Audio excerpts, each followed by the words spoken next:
Good morning guys, welcome back to my channel and my another video. তো আজকে সকাল থেকেই তোমাদের সাথে আমি ব্লগটা শেয়ার করছি। অনেক দিন বাদে কোনো একটা ফুল ব্লগ তোমাদের সাথে আমি শেয়ার করব। আর আজকে রাত্রে একটা ছোট খাওয়া দাওয়া আছে, তো তার জন্য দিদা সকালবেলা আমাকে নিয়ে চলে এসেছে এখানে বাজার করতে। প্রথমে আমরা হপ্তা বাজারে গেছিলাম খাসির মাংস আনতে, কিন্তু সেখানে পেলাম না। তো তারপরে এখন ঘোষপাড়া থেকেই নেব। আর তার ঘোষপাড়া থেকে মাংস নেওয়ার আগে আমরা এখানে মাছের বাজারে চলে এসেছি, মাছও নেব আমরা। কারণ রাত্রে মাছের কি একটা আইটেম হবে, আমি ভুলে গেছি সেটা, ওটাই নিতে চলে এসেছি। আর এখান থেকে মাছ কেটে নিলাম, আর মাছের তেলও নিয়ে নিয়েছি, পটকা ফটকা যা নেওয়ার ছিল ওগুলো সব নিয়ে এখানে সবজি নিতে চলে এসেছি। সবজিটা নিয়ে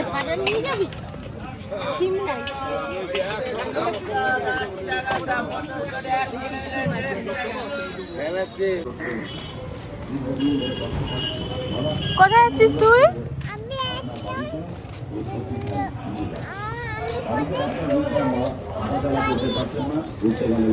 আমাদের ক্লাসের মন্দের বাড়িতে একটা পুজো ছিল, তো সেখানে আমাদের নিমন্ত্রণ ছিল। আমার মাসির মেয়ের আর হচ্ছে এখানে চন্দনা কাকির নিমন্ত্রণ ছিল। তো মাসি ওখান থেকে আসবে আর আমরা দুজন এখান থেকে চলে যাব শান্তিনগরে, ওদের বাড়ি হচ্ছে ওইখানে। তো মাসি আসবে হচ্ছে ঘোষপাড়া থেকে আসবে, আর আমরা এখানে অনেকক্ষণ আগে টোটো করে এসে বসে আছি। আমরা এখানে অনেকক্ষণ ধরে বসে আছি, কিন্তু মাসির কোনো দেখা নেই। এখানে সবাই চলে যাচ্ছে, কিন্তু আমরা বসেই আছি, 1 ঘন্টা হয়ে গেছে। তারপরে এখানে চলে গেলাম হচ্ছে সীমা আন্টির বাড়িতে। ওইখানে খুব পরিবেশটা খুব সুন্দর। আর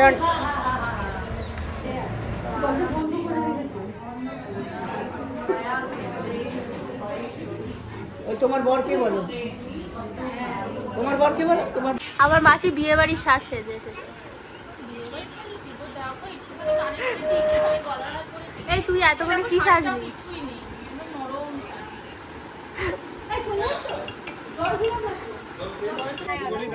এখানে এরা হচ্ছে আমাদের ক্লাসের 2 মম, চন্দনা মম আর সীমা মম। তুই জল খাচ্ছিস? হ্যাঁ, আমি জল খাচ্ছি। তুই জল খাচ্ছিস কেন? জল খাচ্ছি।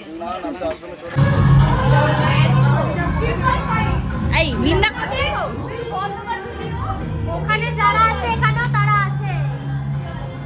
দেন তারপরে আমরা বাড়ি চলে এসেছি, আর এখানে আমার বোন ঘুমাচ্ছিল, আমার বোনকে উঠানোর জন্য এরা এরকমভাবে নাচানাচি করছিল।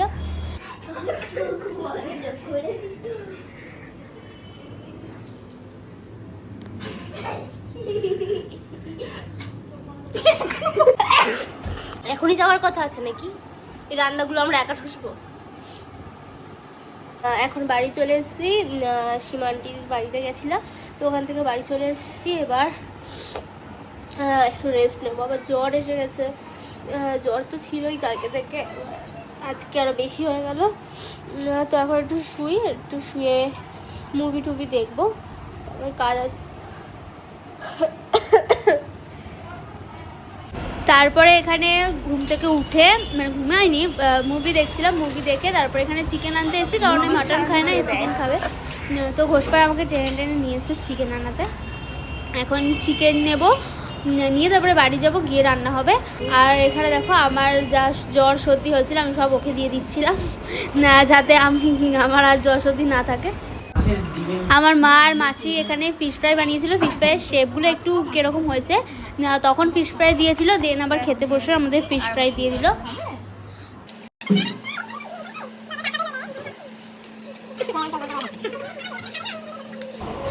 আমার মা আর মাসি যখন একসাথে থাকে তখন কিছু না কিছু বানাই, আর আজকে সেরকম বানিয়েছিল। আগের থেকে এটা প্ল্যান ছিল, তো সব খাবারই অনেক সুন্দর হয়েছিল, অনেক ভালো লাগে আমার ওরা যা বানায়। তো আজকের মতো ব্লগটা আমি এখানেই এন্ড করি। আই হোপ তোমাদের আমার ব্লগটা ভালো লেগেছে। আর যদি তোমাদের আমার ব্লগটা ভালো লাগে তাহলে ব্লগটা লাইক, কমেন্ট আর শেয়ার করে দিও, আর চ্যানেলটাকে সাবস্ক্রাইব করে দিও। বাই।